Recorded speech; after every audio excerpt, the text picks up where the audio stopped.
Okay, so welcome to everyone to our the winning recipe webinar. We are very happy today to be having uh, Paola, having Emma and Will sharing their knowledge and experience today. And well, I'll introduce myself. And yeah, my name is Nidia Rodriguez Sanchez. I am a senior lecturer at the University of Stirling in physiology and nutrition. And as part of my background, I have work and done some work around body composition, hydration, and with my colleague and friend, Dr. Daniel Crabtree. We have organized these webinars. So I would like to Dan to introduce himself. So Dan, if you'd like to. Thanks, Nadia. Hi, everybody. Good evening. My name is Dr. Daniel Crabtree. I'm a research fellow with an NIHR-funded project sitting with Aberdeen City Council, and I'm an honorary research fellow at the Rowett Institute at the University of Aberdeen. So thanks very much for joining us this evening. I will introduce our first speaker, who's Emma, and I'll just provide a brief introduction, and then we will continue we'll start with Emma's presentation. So Emma's been working in elite sport for 15 years. Emma is a highly experienced performance nutritionist. Her previous roles have included head of nutrition at Tottenham Hotspur, lead performance nutritionist at Munster Rugby, and academy performance nutritionist at Leicester City Football Club. Emma's PhD research explored the impact of training load and nutritional intake on immune function. So I'll just hand over to you now, Emma. Thank you very much. Can you hear me, and is my screen coming up? Yeah, your first slide's there and we can hear you fine. Thanks. Right. Hello, everyone. I think Nidia was very coy about her achievement, and she's one of the few level 4 anthropologists globally. So yeah, she's very coy about herself there. I'm not, so I'll toot my own horn. I started this journey quite a long time ago now, and I think good nutrition and a lot of sleep, people are often surprised at how old I really am. But my journey started back in 2006. Before that, at school, I was just good at PE. So off I went to do sports science at university, and I was at Leeds Metropolitan, as it was called back in the day. It wasn't until my third year that I did any nutrition. And again, I enjoyed it. So I thought, okay, I'm going to do some more of that. So I went from my undergrad straight into my master's in sport and exercise nutrition, and it turned into Leeds Beckett at the time. I, at that point, was a yes woman, and whatever opportunity came up, I just went for. I'd managed to pick up an internship with their performance centre. And so we were linked with the Sports Aid Initiative and athletics. We had quite a lot of high level Olympic potential athletes training and based in Leeds. GB weightlifting were based on site at the time as well, so I picked up an internship with them, and just really started to develop my practice on quite a broad scale, really. I've worked with slalom, canoe, taekwondo athletes, para table tennis athletes. It was a really, really comprehensive program that gave me a lot of different experiences, but I'd always sort of had this interest in rugby, being from Leicester Tigers. You're brought up with it.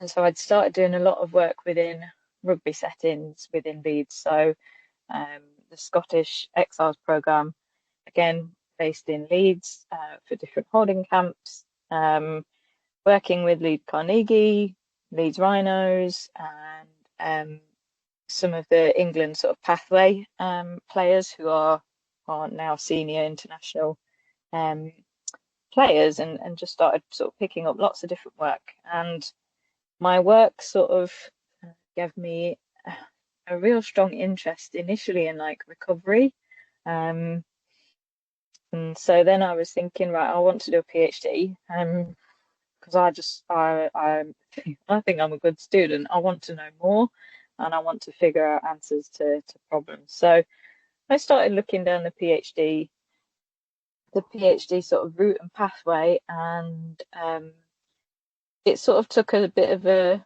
side tangent into looking at immune function of athletes, because if you've got healthy athletes who can keep training, they are generally the ones who are able to then perform better. And I think there's some stats out there that say the more sort of time on pitch as a team, the more successful your season will be. So that's kind of where my interest started going towards, and I wanted to know the impact of training load and nutrition on immune function within a rugby setting at the time. So I'd probably done about 2 years before a job came up on the west coast of Ireland with Munster, and I went for it, applied, got it, and 6 weeks later I'd sold my house and moved to the west coast of Ireland.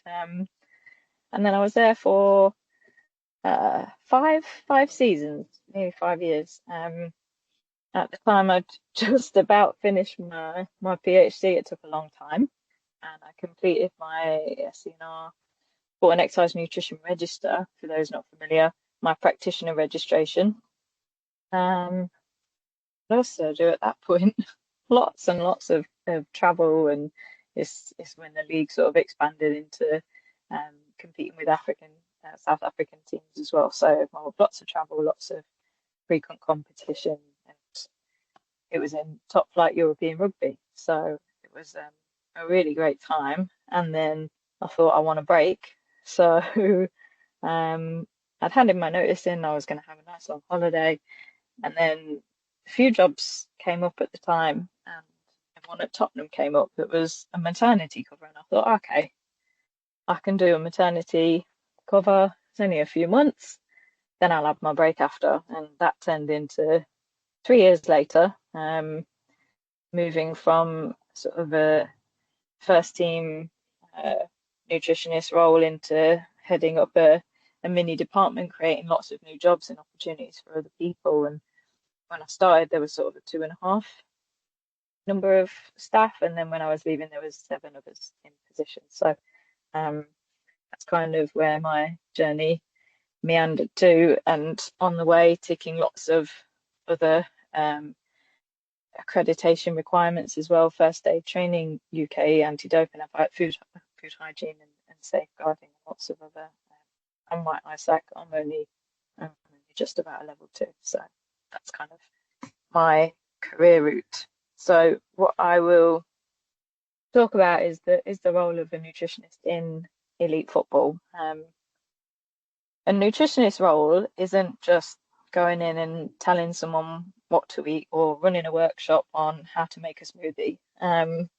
You've really got to dial down into what are the drivers for the sport, what are the performance demands, how can you keep your athletes healthy and feeling well, how can you support someone who's going through rehab, and then how can you support sort of long-term athletic development, which isn't just restricted to academy or adolescent athletes. It's actually something that should be really well considered throughout the career of an athlete.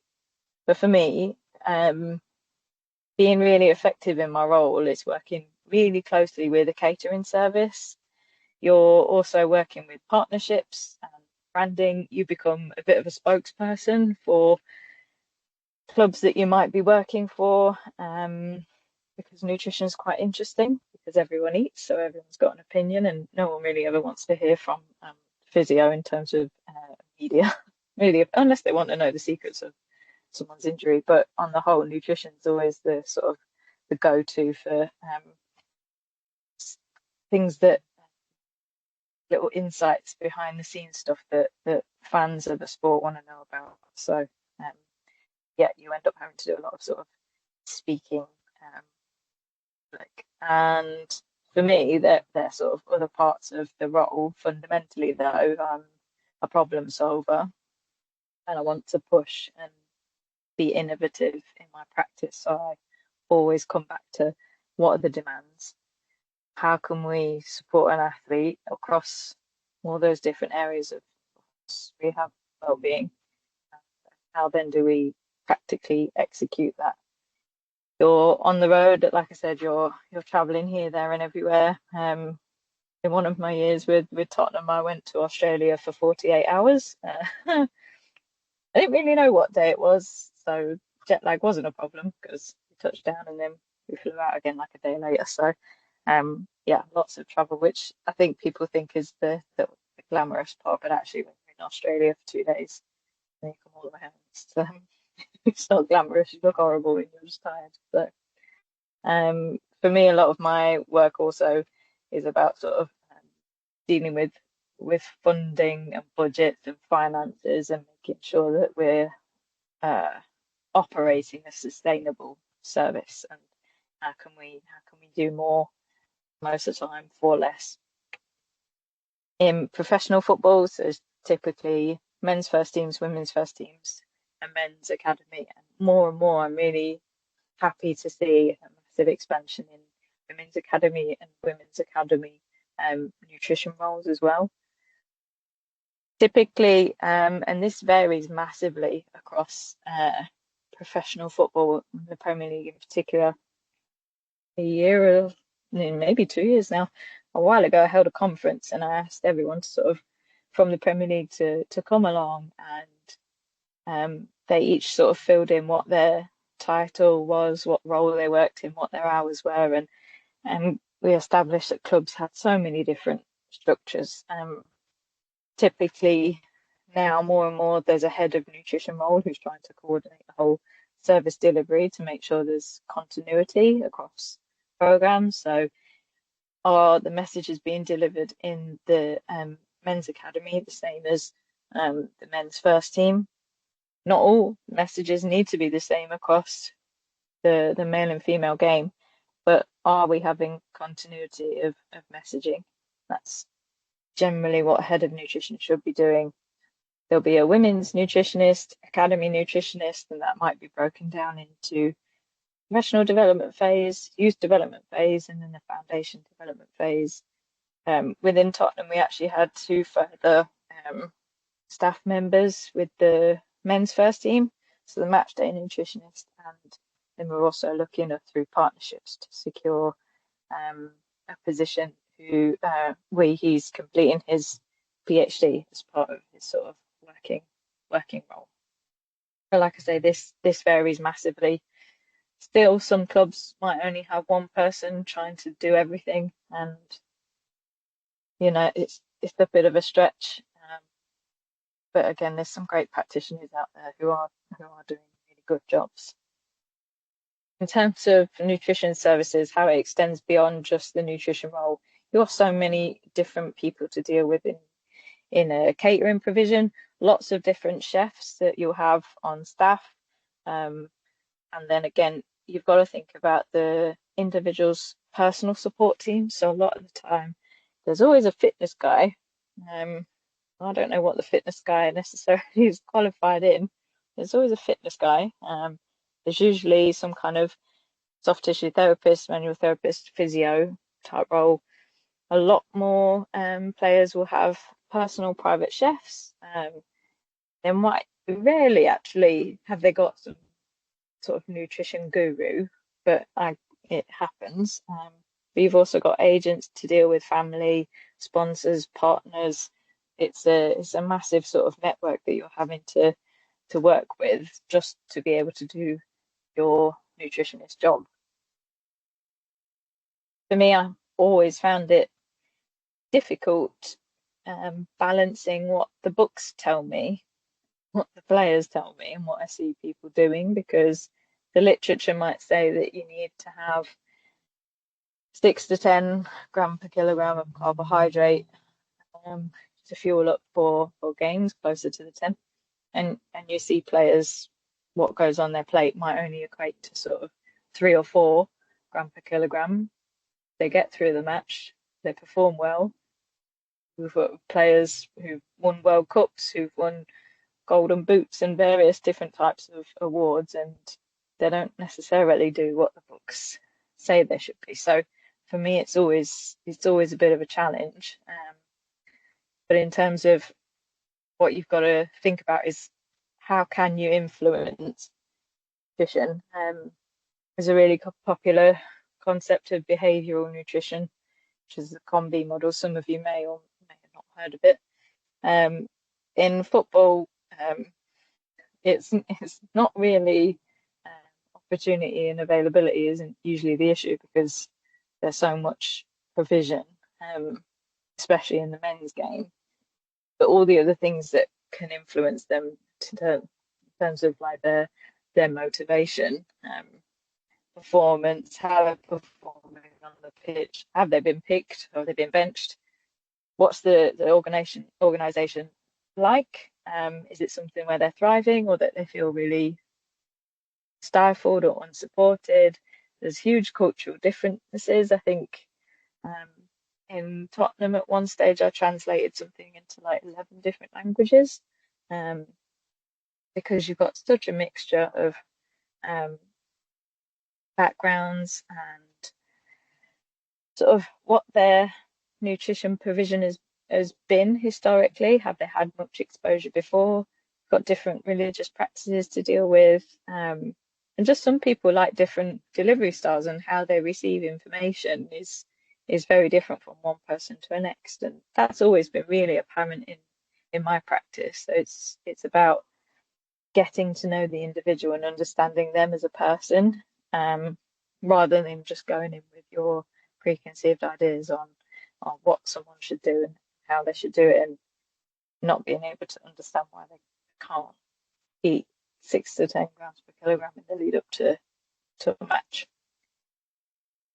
One of the things that we implemented in the past, and this was really driven by a coach that came in, and he was like, what is this buffet? What are all these sauces? Why is all this different types of food here? Just give them. And he wanted me to just put on the plate, just give them chicken and pasta. I'm a big fan of free will, so I thought, nope. So I had to completely revolutionise the sort of food delivery services. So I took it from not just giving everyone chicken and pasta, and we had to get rid of the buffet. I was put on a very strict sort of this needs to be gone. So I used it as an opportunity to be innovative. So every player had a personalised menu. As you can see here, we put it into different languages. This then went, so they come in the morning and they select their meal for lunchtime. The little, it's like a McDonald's docket, popped up in a printer in the kitchen, and then the chefs could see how much of each portion of proteins, carbohydrates, and veggies that every player needed to have. So it was a really a real challenge, but something that I truly believe is probably the only way of really individualizing on a team scale.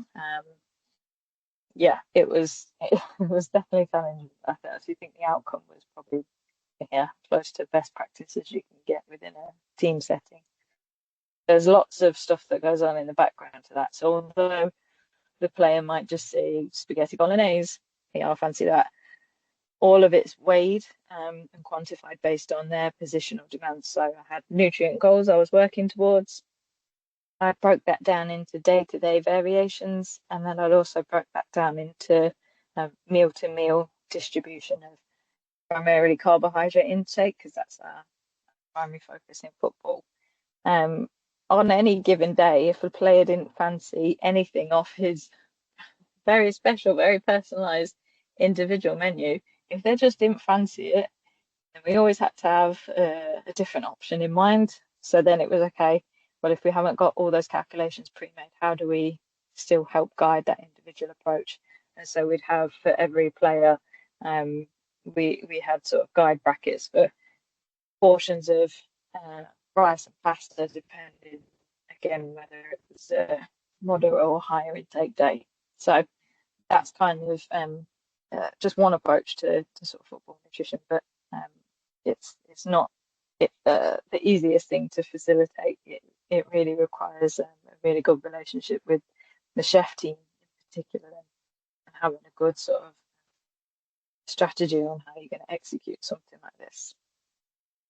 Other sort of nutrients of interest, I'm not going to go too much into these, but just for your sort of own information, really, some of the other nutrients we might look at outside of your main macronutrients.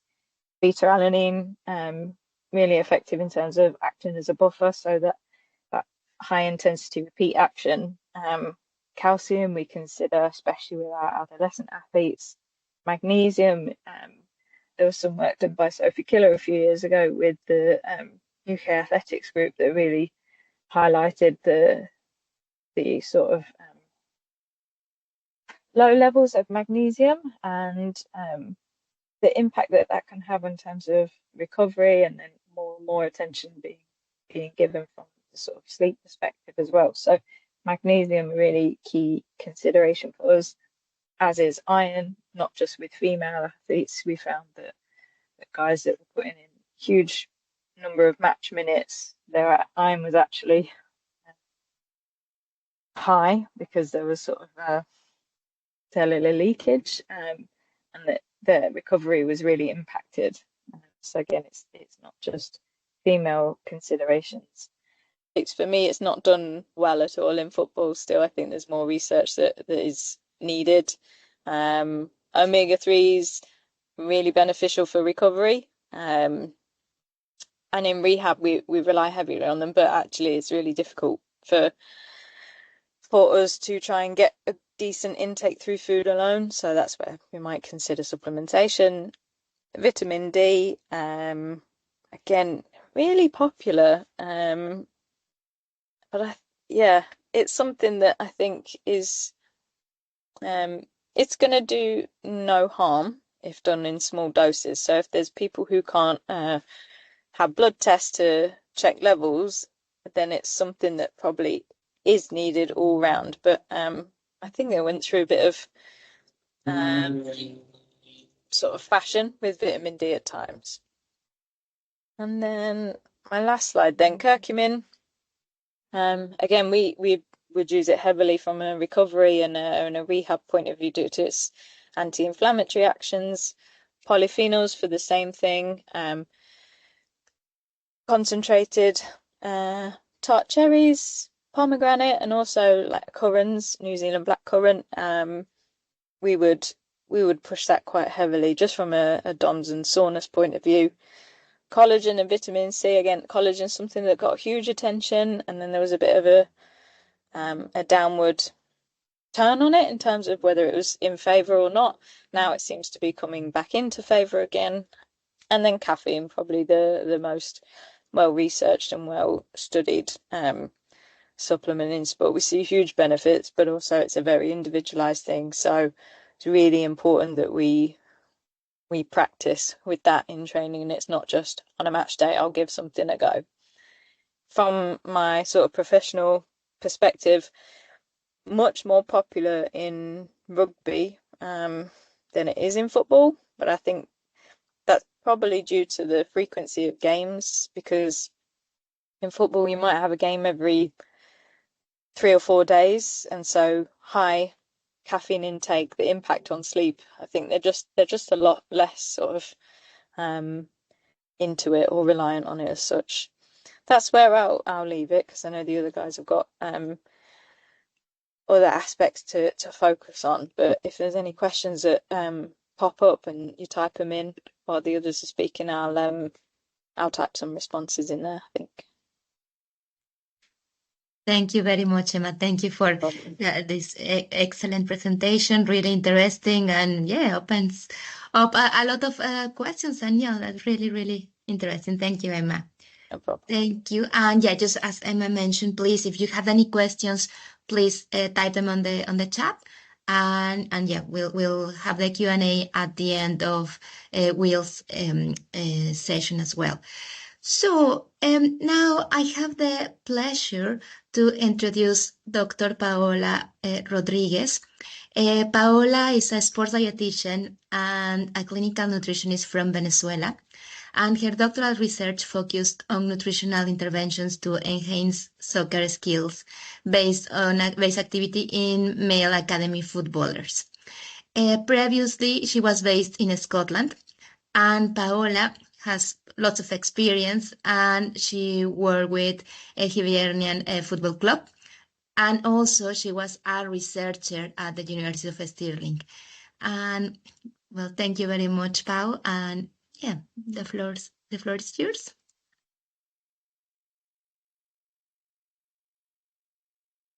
You are in mute, Pau.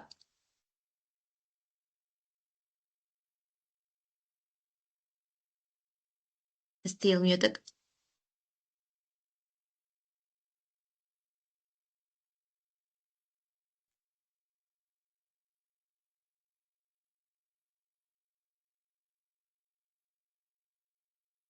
Yeah, sorry, I went to my presentation and now.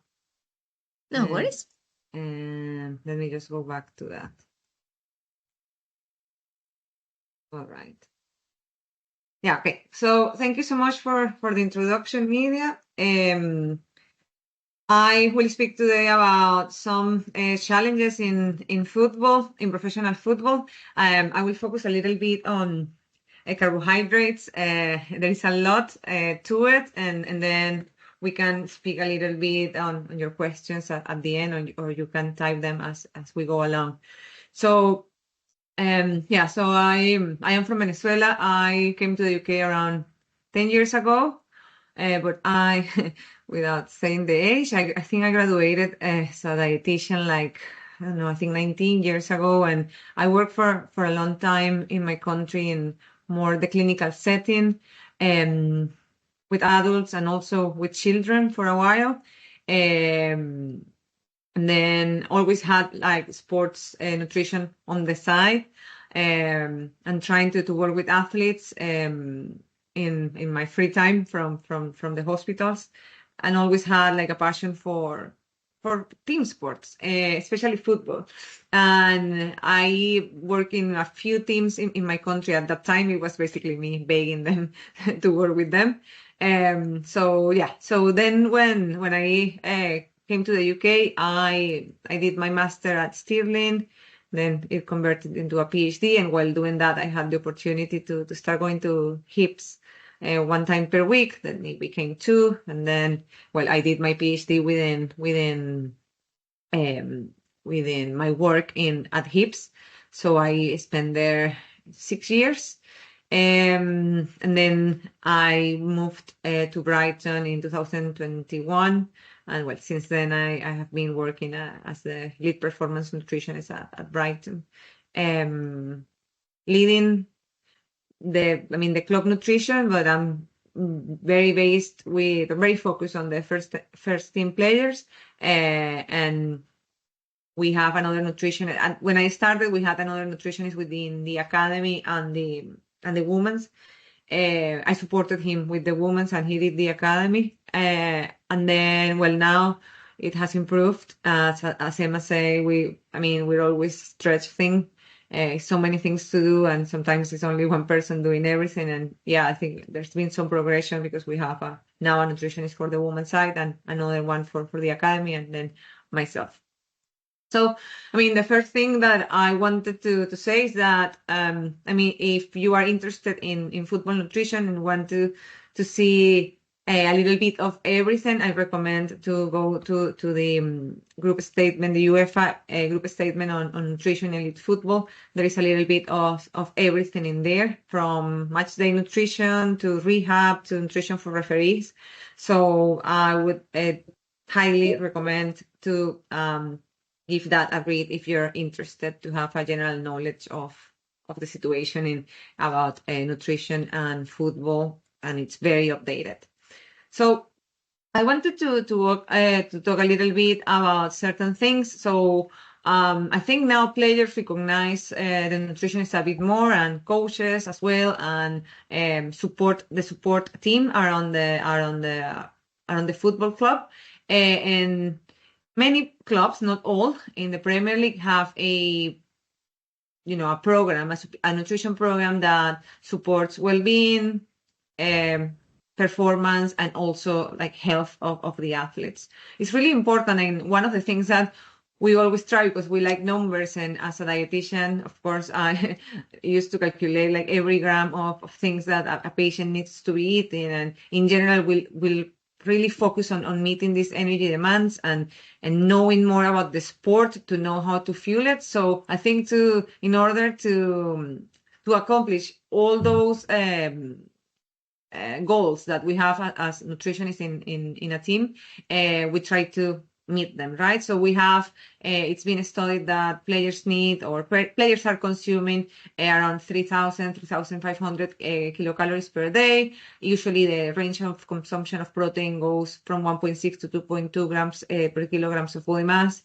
And then fat, the recommended intake is around 30% of the total energy intake. So that leaves carbohydrates as a nutrient that we can manipulate in order to meet different energy demands of training sessions, but also there are other things that we can do with that approach, that periodized approach, that is to optimize training adaptations, and of course to prepare them for the match, as we will need like higher intakes, as I will explain later. I won't go more into science, but it's just to give you a little outline of why carbohydrates are important for match play performance. So the availability of glycogen in the muscle is the most important factor here. So starting a match with low carbohydrate or with low glycogen concentrations versus high glycogen concentration resulted in 20% decrease match total distance. So that was discovered around the 1970s. But then around the 2000s, there was an actual study with professional football players, and it was noted that after match play, like 50% of their reserve of glycogen were depleted. And you will think like, well, 50%, they still have the other 50%. But the interesting part was that 50% of the fibers that are the fast twitch fibers, the ones that are key for high intensity running and sprints, they were completely emptied. So that, well, that's not great, right? Because it took us to the fact that glycogen depletion, or not having that glycogen in the muscle, reduce the high intensity efforts in the second half, and of course that will have terrible consequences in terms of the outcome of the game, because, well, most games are win or loss in the last in the second half of the game. So yeah, for all of this, carbohydrate is the most important macronutrient to promote football specific physical performance. I mean, I won't go through all of this, but you can see different recommendations in terms of match play. These are all for the game in different scenarios. So you have certain recommendations of carbohydrates for match day -1, for the pre-match period, for during the game, and then in the post-game period. And they have we recommend different amounts, as Emma said before. We have the recommendation from 6 to 8 grams per kilograms of body mass, but as she indicated, and the literature actually indicate, football players are not eating that. They're eating around 4. Then we have that for the pre-match meal, the recommendation is 1 to 3 grams per kilograms of body mass. And then again, it seems that players are eating from 1 to 1.5. And then when you couple that with the fact that they didn't eat enough carbohydrates the day before, well, you will think they're under fueling. During the game, the recommendation is from 30 to 60 grams per hour. And if you take that to 95 or 100 minutes, that's every match now, that's what the matches last, because, the added times are too long. It's a lot of carbs. It's around from 60 to 120 grams. And the recommendations is a lot, like you see written there before the halftime, before the warm-up, after the warm-up, in the halftime. And that's not happening at all. So we have a football player consuming around 28 grams per hour. Then in the post-game recommendation, it's a lot, I think. So 1.2 grams per kilograms of body mass per hour. during the 4-hour period after the match. So for that, they need a lot of planning. I think, like, especially when there are like evening games, this is more difficult to attain. So yeah, recommendations look great here on paper, but what's happening is completely different. And then regarding training, we have that, different recommendations as well, depending if it's a pre-season, in season. But if we focus in season training during, the normal season with the 1 game per week, the recommendations go from 3 to 8 grams per kilograms of body mass. That's like a sliding scale. So we will think that we will adapt to the training load that they are having, and that's what we try to do. Training loads are, of course, much lower during the training week than in match play. There is like a peak of intensity on the 4 or 3 days before the match. That is usually the hardest session. But in reality, there are no studies that have studied the glycogen cost of training. So we really don't know. We just base on these recommendations that I think, myself and other practitioners, sometimes we think like they're very high, and it's sometimes they come from the endurance part from the endurance sport. That's where they originated from. So it's difficult to attain, but we try our best, right? So there was just speaking a little bit on the energy expenditure. I will just show the value. So there has been some studies that have measured this effectively. So that's where we get this idea that players are consuming around 3,500 kilocalories per day. And I think one of the challenges is to achieve this optimal dietary carbohydrate intakes within that total energy expenditure. We need to really play with them to actually meet them, and also try to get enough protein and enough the recommended amount of fats, right? So that's Liam Anderson's work there. So that's what he found in English Premier League. But there was another study with a lot of football players, very good study, and again, it's around 3,000 calories per day. So we need to think about this first. So if we, I before passing to continue on my idea, we have another study from the Japanese professional league, and again, so it's more or less that amount of kilocalories per day. So if we take this to, if we scale it to their weight, right? If we think about the usual outfield players, 75 kilograms, or a goalkeeper, let's say around 85 kilograms, then we can see that they will need up to 44 kilocalories per kilo, and then a goalkeeper around 38. So the first thing is to have this in mind in order to think about, how many calories will come from carbohydrates and how many calories are coming from the other nutrients, to actually play around with the carbohydrates, as I said before. Then is the question, if players are achieving optimal carbohydrate intakes. And as you know, Liam and also other work, they have found that they're eating around 4 grams per kilogram of body mass.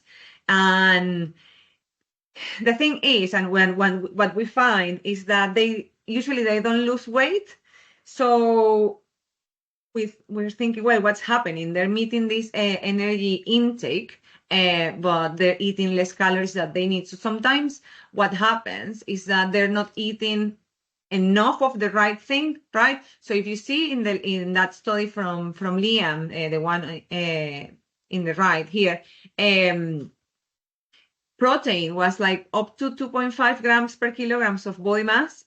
So it's good. It's very good that now they eat more protein, because a long time ago there was a similar study, and they maybe on those times in football teams they only ate pasta and some chicken, and the amount that they ate was 1 gram. So it's great that it has improved, but then sometimes we need to educate the players on how to eat this amount of protein. It's like a protein-centric approach to nutrition. Everybody just talks, the media, everybody just talks about protein, and of course it's important, but we need to think about the other nutrients. And usually they get to a decent amount of fat as recommended, but I'm sure Emma would agree, and also Will, that sometimes when you see their plates, match day, and then it's like one toast with a lot of avocado and 4 eggs.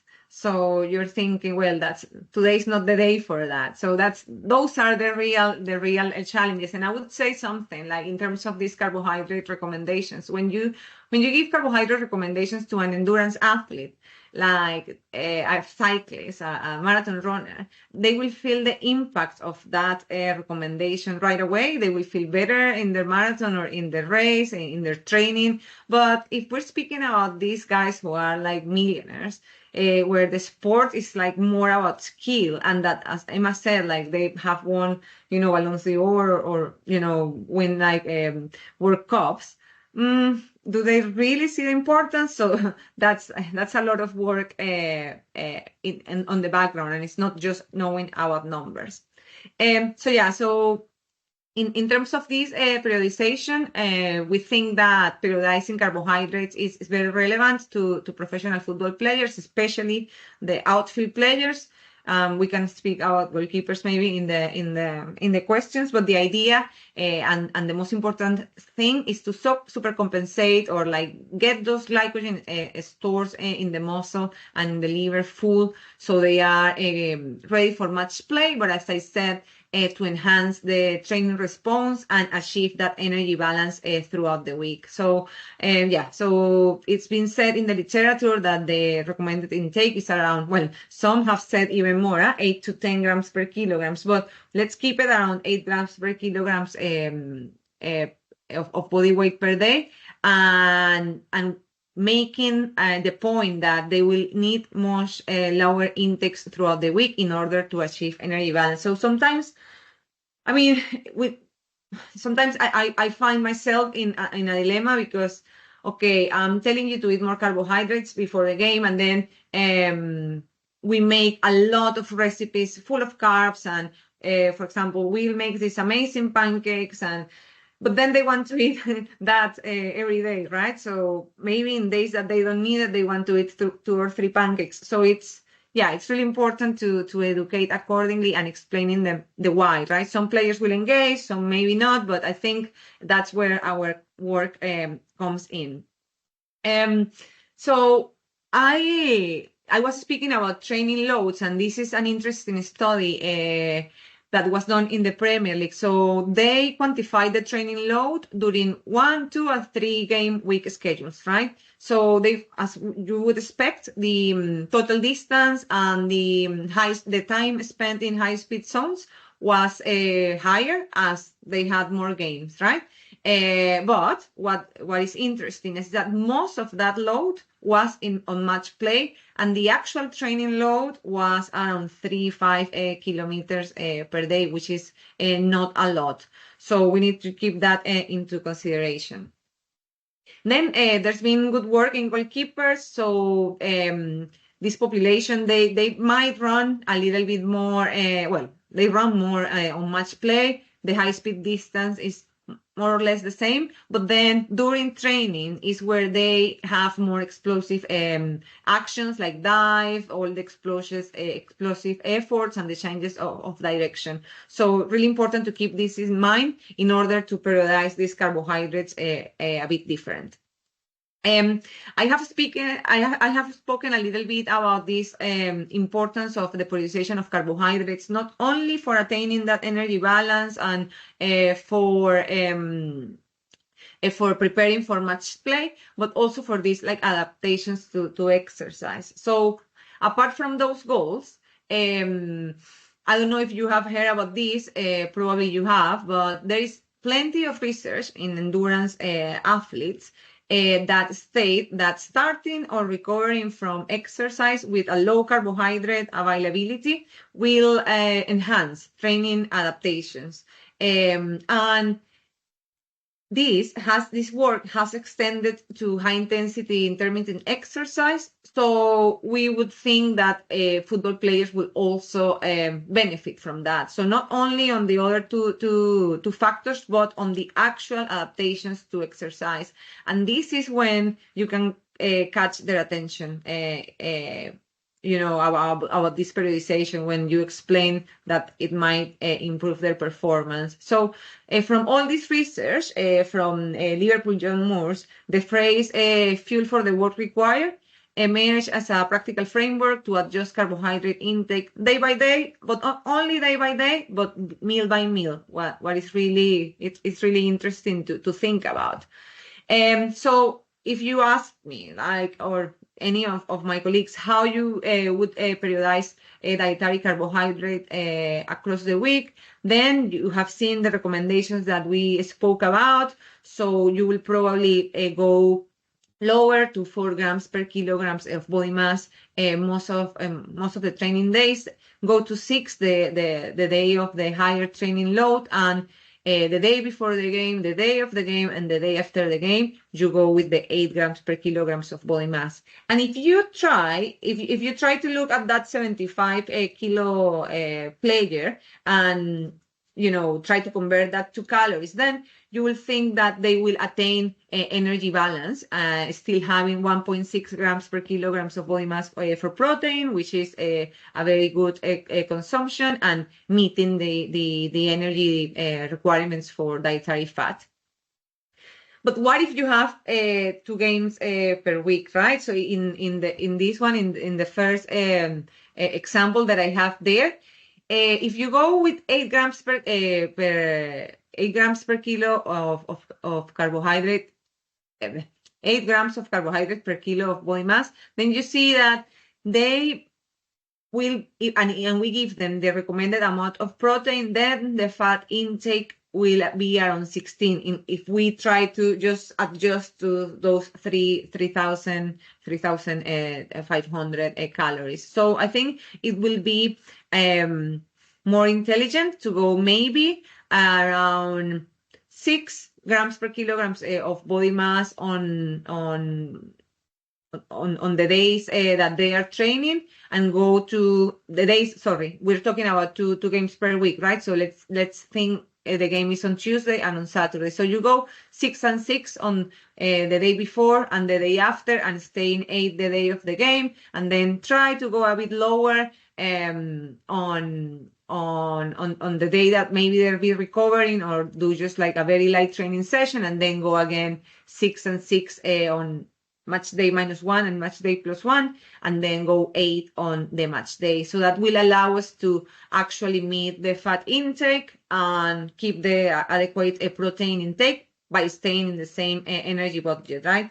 So that's something that we can adjust to our scenario. But there's been amazing research that came in 2022 that actually gave us a very good example on how we could really work with this periodization meal by meal, as the framework states. So, I mean, we go from 4 grams per kilograms here on the training days to those 6 to 8 on the day of the match and the day around the match. But it's very interesting to see this. We will try to go, or for players to have moderate to low intakes of carbohydrates before training. We will try not to give them any sugary drinks or during the session, any carbohydrates. Not only with the idea of adapting to the training load, but also to enhance those training adaptations. So always try to keep that in mind. And then the first meal after the training should be high in carbohydrates to try to replenish the glycogen stores. And then as the day progresses, you will go back to low to moderate intakes of carbohydrates. But that will change dramatically on match day -1, match day, and the day after the game. Just making sure that, for example, the players that were non-starters, or those that have like some maybe body composition goals, they can go also lower on match day +1. And it changes completely if we have 2 games, right? We either need to recover from one game or prepare for the other. So as I said, from 6 to 8, you can adjust 6 and 6 and then 8 on the day of the match. And then perhaps on match day +1 or match day -1, we can go lower, especially with those non-starters and those that have specific goals. This approach extends to goalkeepers. Of course, we don't have the time to go very deep on this, but in general, they will need less calories, right? Less energy demands. But if you see here, on the days of training, we will still go for high carbohydrate breakfast, right? Not low, because in training, they do a lot of explosive actions, right? And dive and all of this. And to be honest, they won't need those adaptations. I mean, they won't be running. They don't need the same type of adaptations that the outfield players need. So you can work with them in a different way as well, which is something that's really important to mention. Sometimes they're forgotten, our goalkeepers. So how to do this?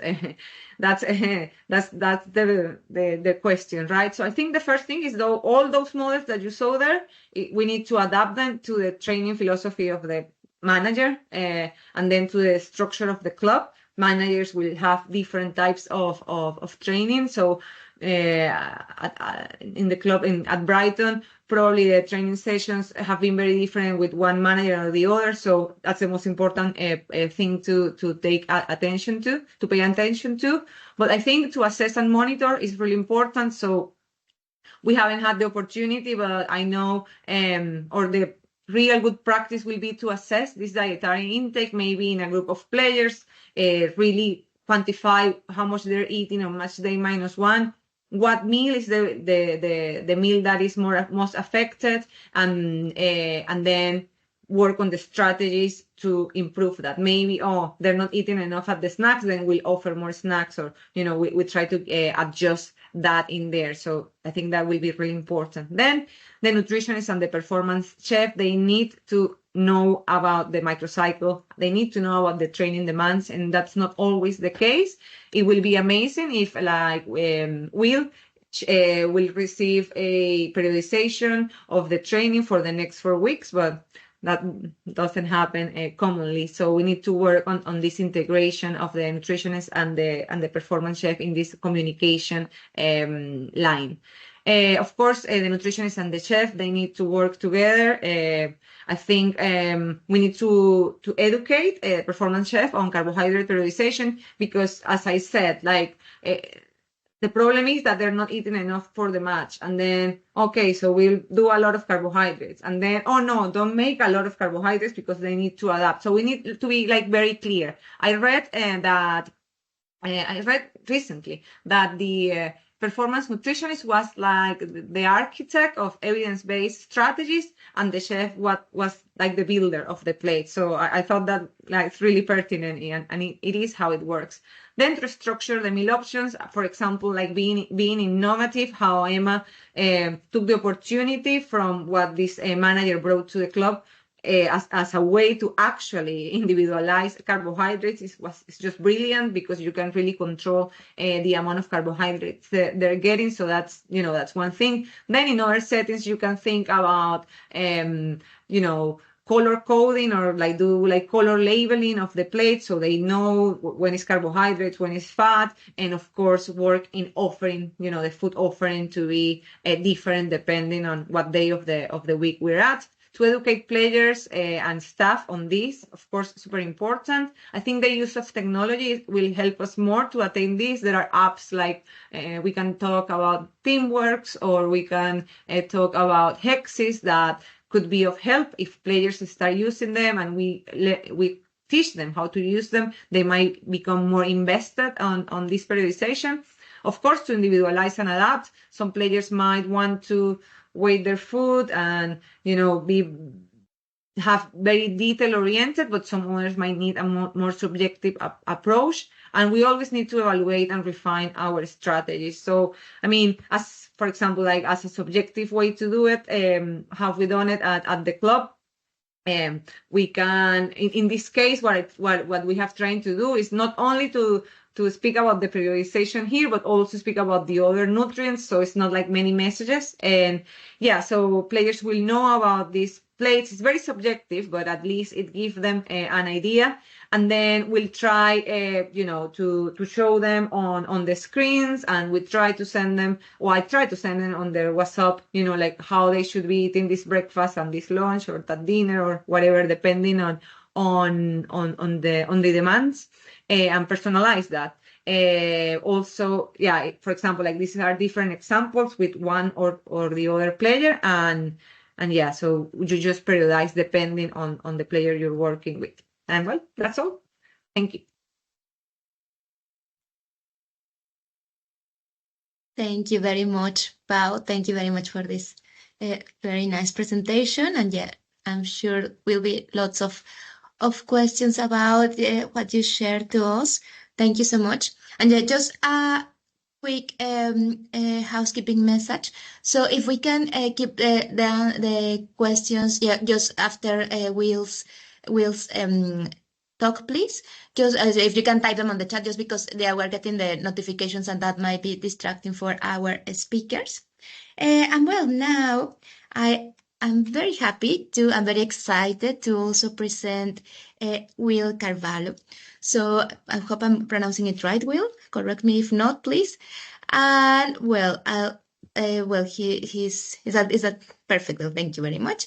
So Will is an executive performance chef who has worked for club and international teams in both professional rugby and football. Will's extensive experience has taken him across the globe, supporting athletes in achieving optimum fueling and recovery for sustained performance. So welcome, Will. Thank you very much for accepting our invitation. And yeah, do you want to share your screen, please? Yes. Good evening to everyone. Thanks for the invite, and hopefully you'll get some insights of my day-to-day at the club. So I'm gonna. Okay. So my name is Will Carvalho. Actually, my name is not Will. My name is Guilherme. It's the same thing in English, and it's been my name since I arrived in England about 19 years ago.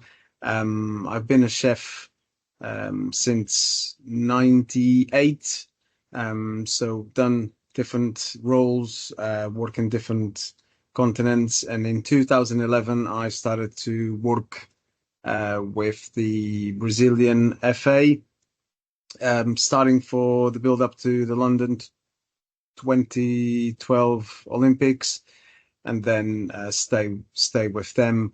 Then in 2015 I joined Gloucester Rugby, stepped into the rugby world, and I was there for 8 years. And then in the last 2 years I was with Scottish Rugby, Autumn Nations, Summer Tour, Six Nations, and eventually a World Cup in France. But then I joined Brighton and Hove Albion, where I've been there for 2 seasons, and I had to move. So my next slide is a bit of my experience. That one on top left on my screen is Gloucester Rugby. Probably not the best drink after the game, but there was a big celebration that one. I think there was a game Will, that we... Sorry, Will, Sorry. I think we can see your slide, sorry. Can you see it? No. Sorry. One second. I think. 1 second, sorry.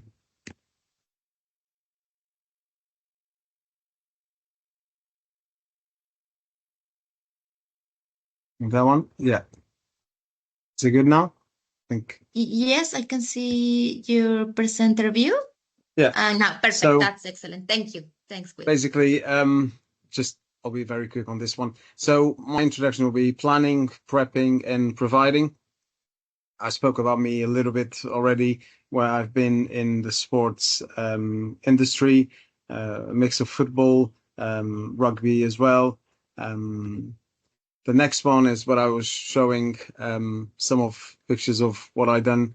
So with Gloucester on top there on the left, probably not the best drink I was saying to provide after the game, but that was a big game that we played against Bath. So the eternal enemy of rival of Gloucester.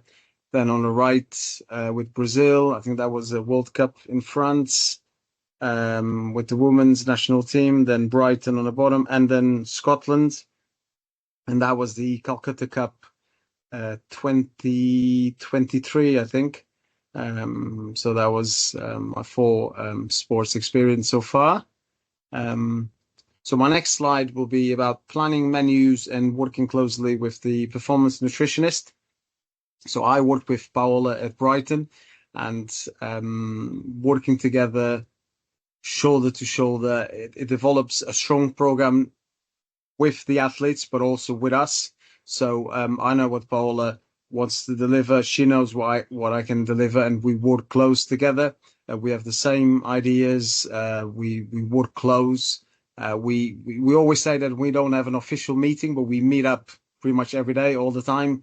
It's messages, emails, Instagram about ideas, and that is crucial because we can then make it stronger to everyone, detailed, create new ideas. So the training loads and the intensity, we discuss them so we can then translate to the menus.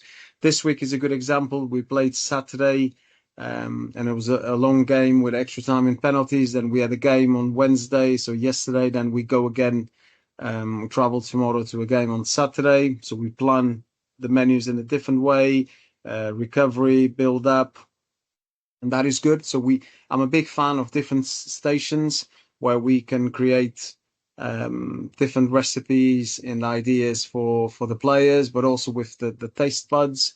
We try to get them to try different things. I had a player that recently started to eat pancakes, and it's funny now that he's very keen on having always pancakes and sushi, and he never done it in the past. He's been always very basic, but what he needs to have. We try to do a 4-week cycle planning if possible, with the training loads and the intensities, but it's hard. But we tried our best, and Paola will feed me all the information, and then I need to translate that to menus, to my team, to suppliers, to in-season products. So there's a lot that moves accordingly and together. So it's crucial that we are shoulder to shoulder, as I say, and that is I think a very rugby word, shoulder to shoulder. But it has to be like that, and I'm very lucky that I've been always working with amazing nutritionists, and now with Paola, and we bind together. We know what we want, and it's crucial. The relationships with the athletes, with staff as well, the coaches, and the high standards, everything that we do in detail. It's very important to our operation, and it's Monday to Sunday. It's the training ground, the hotels, the traveling on the buses, even we have a display in the changing room for the players when they finish training, if they want to take something home, and everything is planned in detail to everything that they need in this case. The next one. So the next one is about suppliers. So identifying the best local suppliers is a must to maintain a good relationship between club and local businesses. With Brighton, and as I was at Gloucester Rugby, it was very crucial that we are a flagship, and that is a big thing for the region, but also, sorry, the sort of relationship that we build up with the suppliers is good because of quality. Also, there's a price involved.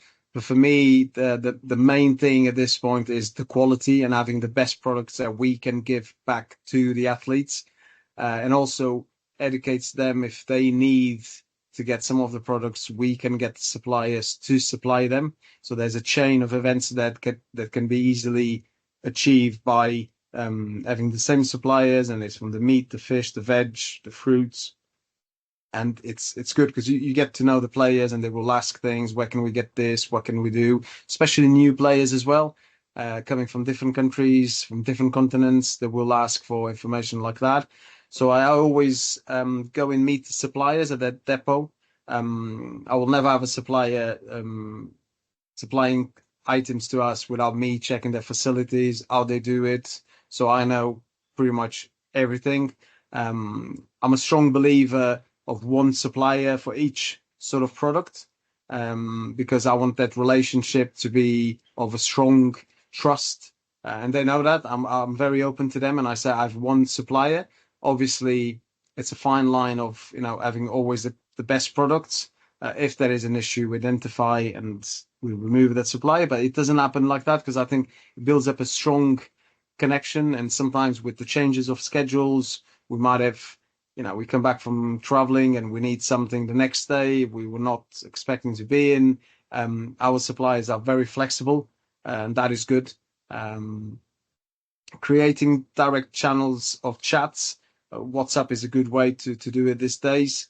For my sous chefs, for myself, and other members of my team, we can speak with them. So sometimes I'm traveling, I can't do the ordering, or my sous chefs will take over for something. They can deal with that if there's an issue of a delivery in the morning. So if, an example, there's some moldy strawberries, we can tell them pretty much, the van didn't even left the training ground, and they're already getting a message with a photo at 6:20 in the morning saying that they need to collect the strawberries and we need more. So that is a good example of the relationship, but also specials. If there is the fish company, very good. So they'll have their own boats, so we'll know what's coming on the boats. Sometimes we get a message at 1-2 o'clock in the morning saying that they will have a lot of brill coming in. Do we want some? And then we can change menus. We can do something.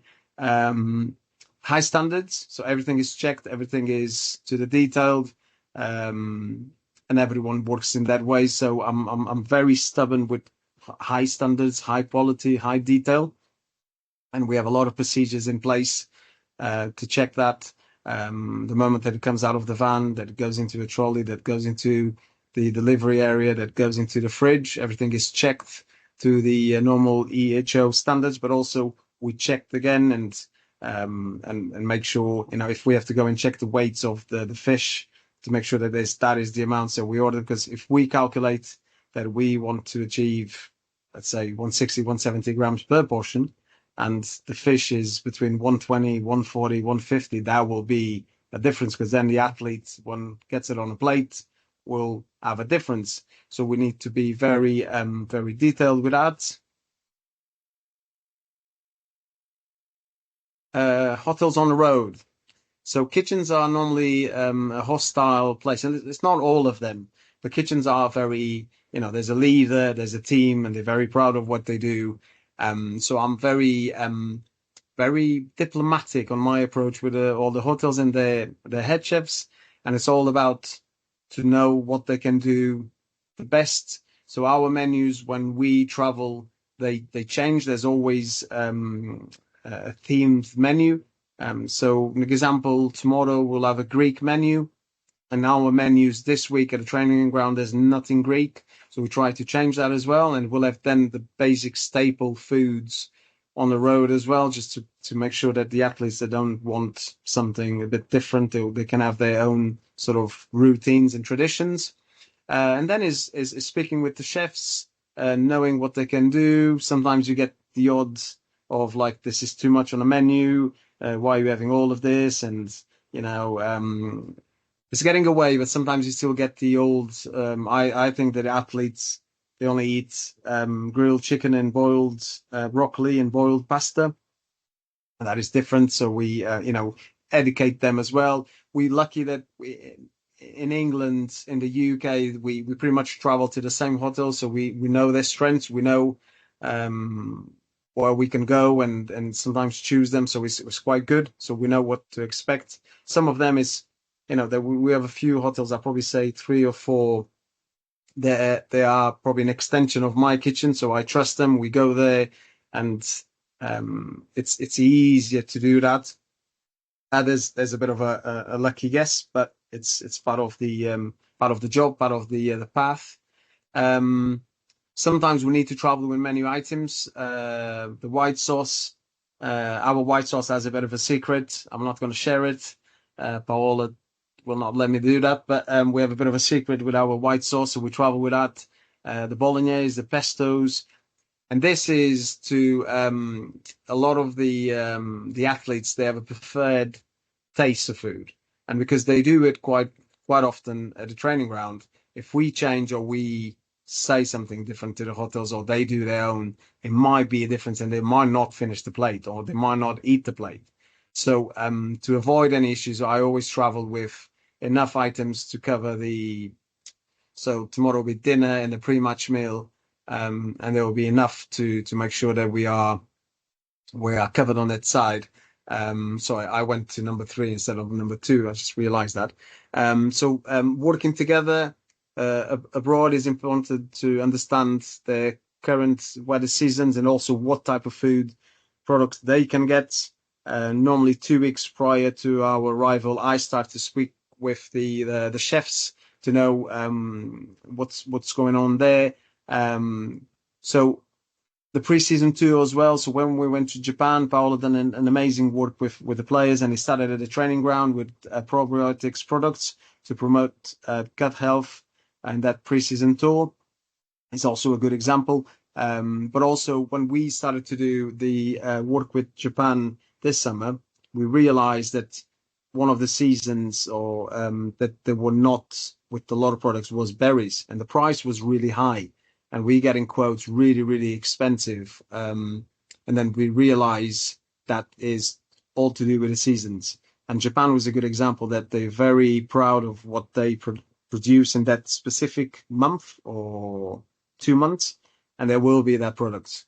So we learn as well that it's all about the quality, and in season we always say that in season tastes better, and it's true. Like if we stuck to the things that we do better in season, we'll probably get better results sometimes, but also because we have so many different players and different cultures that we have to bring things from different continents, and you can get asparagus in December if you'd like, and that is a good challenge, but also a good educational tool that we add and also pass on to the players. And Japan was very good because we Paola done an amazing work with me on the menus, but we made the point that we always add, I think it was 2 or 3 traditional dishes every meal, and we tried to educate everyone, players and staff, and say like, this is what they do, this is what they eat, and it was good. At the beginning, it was a bit just maybe it's just staff and a few players, really small, but then it got really more excitement around their cuisine and their products, and it was really good.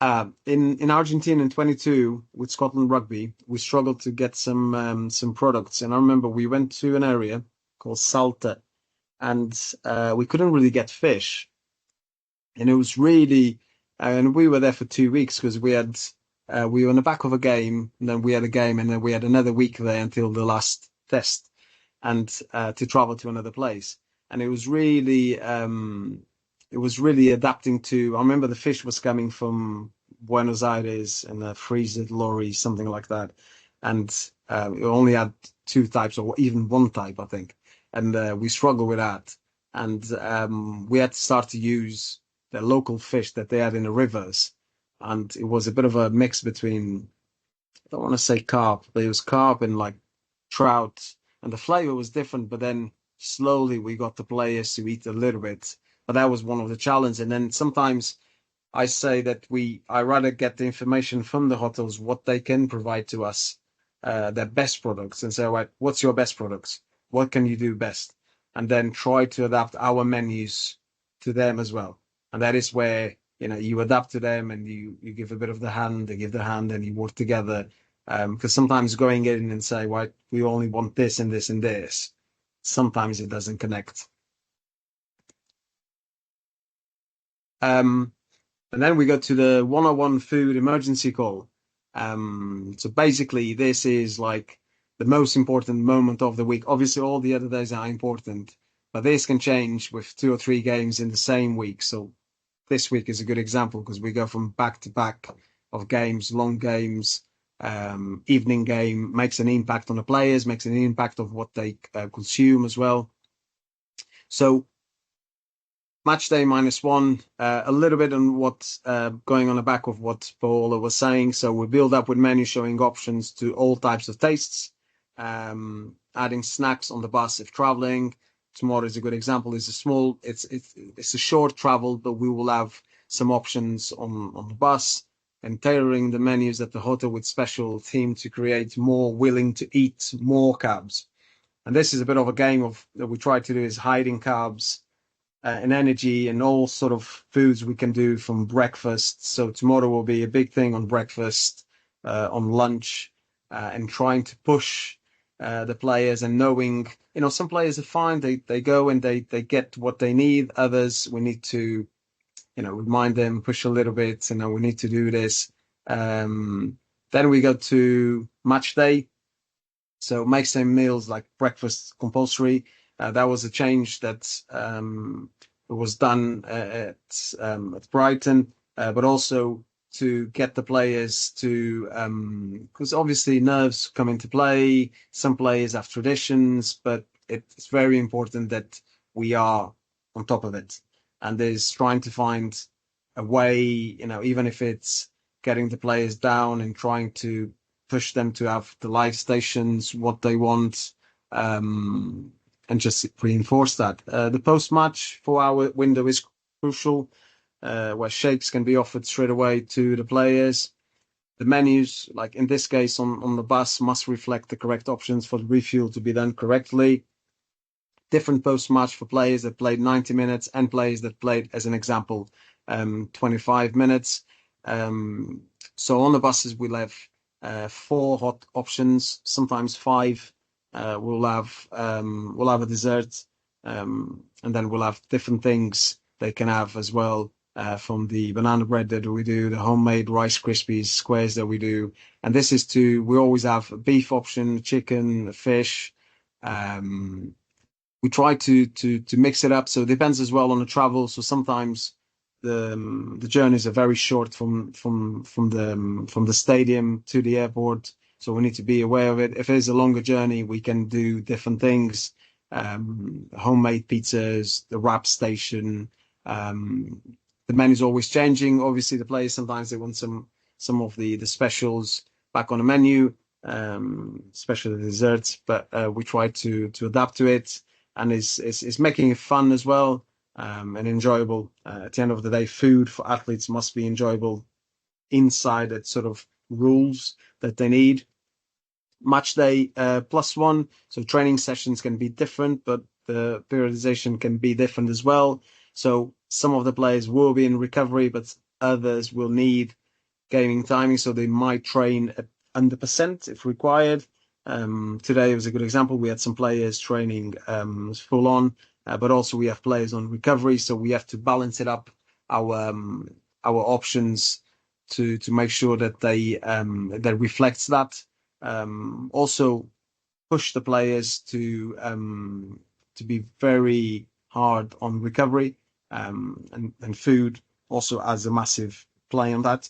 The menus, what we do, and we just try to push it even more with ideas, suggestions.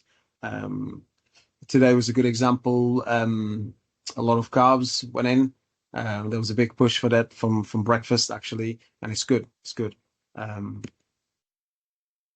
next one, I'm going to start with my menus. So I didn't change the way that I do the menus for the kitchen, just to give you a bit of an idea of what we have normally. So this week, so as you can see, so that is a bit of the numbers on top. So you'll have 250, 300, 240, 300, 316. So that is the blue. As you can see, men's first team in blue are in. Then all the other numbers, and every day is academy numbers as well. So then every day there's different menus. So I always like to theme menus. So India, Spain, Greek, Thai, Italian, Chinese, and British.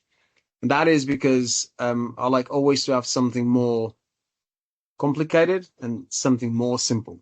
So as I go along the menu, this is what I'll have printed off for my team in the kitchen.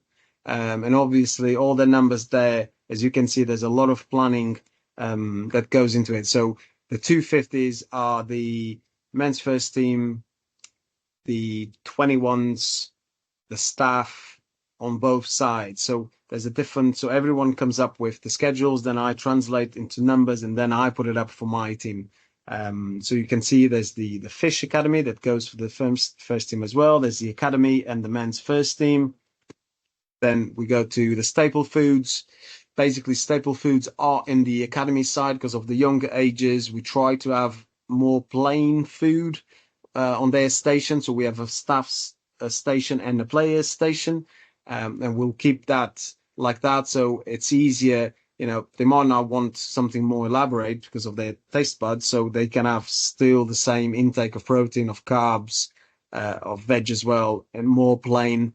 Then we'll have the vegan options. Vegan options, we go by chef choice now. So we'll have a protein based option, and then we do something accordingly to the menu. Then the men's first team changing room, that will be the takeaways that the players will have inside the changing room and they can take home. So they finish the day, and as they go out, there is an area that they can just grab different items of food, and that will be one of them. So we change this every day. Then we'll have the special dish in the men's first team area. Sorry. So tikka masala chicken skewers or sushi station on a Tuesday. Today we had some chicken cannelloni, and then tomorrow we'll do some arancini. Not obviously, we don't fry anything. We don't use amounts of fat. So everything is done through the ovens. So that will be for tomorrow. So again, the build up of carbs straight away. Again, special dish, there's always two. So we had a club sandwich. We had some prawns on Tuesday. Then we had some croquettes today. Good with the Dutch players. They love it. And then tomorrow we go to flagettes, so French bread station. So try to promote even more. Then we'll have our classic vanilla, rice pudding station. Then bread of the day. We have different breads, but we always do fresh focaccia, different flavors. Then we go rice. There's always a flavored rice. Then a staple rice, as you can see, plain rice. Same with pasta. For that is for the academy side. Then you'll see the one for the men's first team side down. Sorry. Then potatoes. We'll have a station just for potatoes. The veg, we'll have two types of veg. Sorry, coughing is bad. Then we go. The grill station is technically just for the men's first team players. So we'll have a grill station, a live station in the middle of the men's first team restaurant. And you'll have sous vide chicken that's already cooked, Wagyu fillet steaks, fillet of beef, ribeye steaks. We'll have some chimichurri, salsa verde, tomato salsa, and that is on every day. Then from there, they can have, a steak wrap, a chicken wrap. We can add some more carbs. We can add rice, potatoes. We can build that up different with the other stations. Then we'll have the soup. Again, the soup translates to the type of day that we have. The smoothies of the day, always two different ones, and there's a rotation of 3 days. Obviously, homemade ones. We do everything in house. We do all the stocks for the sauce in house as well. I normally say that the only thing that we don't do in house is we buy in is baked beans. Then we go to the live pasta station to the men's first team. All the types of pasta there. The selection of items that they will have, and then the sauces on the bottom. Then the combination salads, high fuel meat, high fuel vegan, and we'll have pasta, rice, potatoes, grain, and we try to change it as you go. Then we'll have the classic ones, and obviously this is a 3-week, 4-week menu cycle that we'll change and adapt to different weeks. I think that's it. Sorry, coming back to. I need to stop sharing. Yeah. And basically, it's my my role at the club. It's around that. So working really close with Paola, planning, making sure that we are on top of it. And that is it's good because I fuel Paola and she fuels me, and we always trying to come up with things, new ideas, new concepts. We're always discussing things. Next week you have to do this. Next season we have to do this, and it's really good. I don't think I forgot something, but